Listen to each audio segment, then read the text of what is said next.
Gupit ka, sige, gupitan kita ng libre. Pero hindi pala ako yung anak ko. Sige, pasok. Tapos bibigyan ka pa ng pambili ng merienda nyo. O, sino gugupit sa inyo dalawa?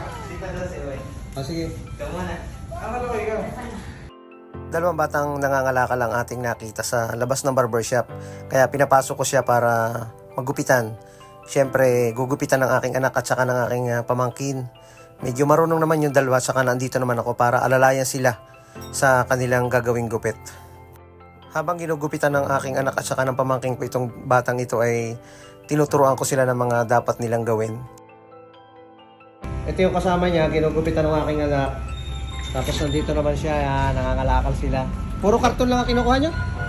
Ha? Ha? Basta pwedeng ibenta. Nakamagkano kayo? Iba po namin binibenta. Anong ginagawa niyo lang? Iniipon muna po bago ibenta. Matagal. Okay.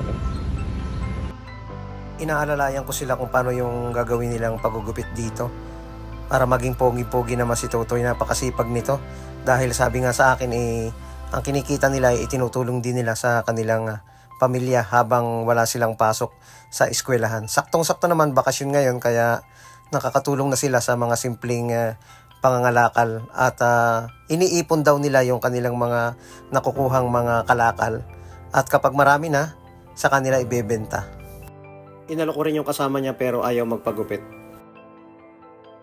Siyempre alalayan ko at hindi naman tayo papayag na hindi maging maayos yung gupit na magiging resulta.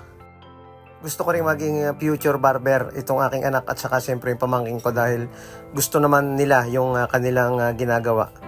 Siyempre kailangan nating turuan yung mga diskarte na pwede nilang gawin kapag sila ay nagugupit.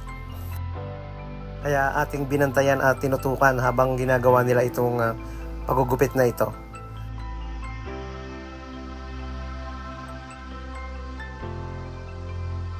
Naalala ko lang din nung bata pa ako, nung mga 10 years old ako. Tulad din nila ako na naghahanap buhay na rin. Pakita mo yung likod para makita niya. Yung salamin.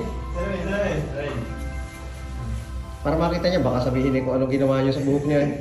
Tingnan mo to, yung likod. Kita mo sa likod. Ayos. Ganda no? Ganda, pida. Pagka nyo na. Pag may papagupit na bata doon ng mga katulad yung nangangalakal, isama mo rito, gugupitan natin ng libre. Ha? Tulong sa amin ang malawalo. Sige, isama mo rito. Ayun, okay na at napangiti naman. Inabutan natin ang pangmeryenda nilang dalawa. Abay, natuwa. Siyempre, saan ka ba naman? Nagupitan na. Ay, nagkameron pa ng pangmeryenda. Napaproud ako sa mga batang tulad nila dahil nakakatulong na sila sa kanilang magulang sa simpleng paghahanap buhay kapag walang pasok tulad nito. Meron silang bisikleta sa labas, diyan nila iniipon yung kanilang mga kalakal na nakukuha at kapag marami na ay kanila daw ibinebenta. Maraming salamat mga kabarberos.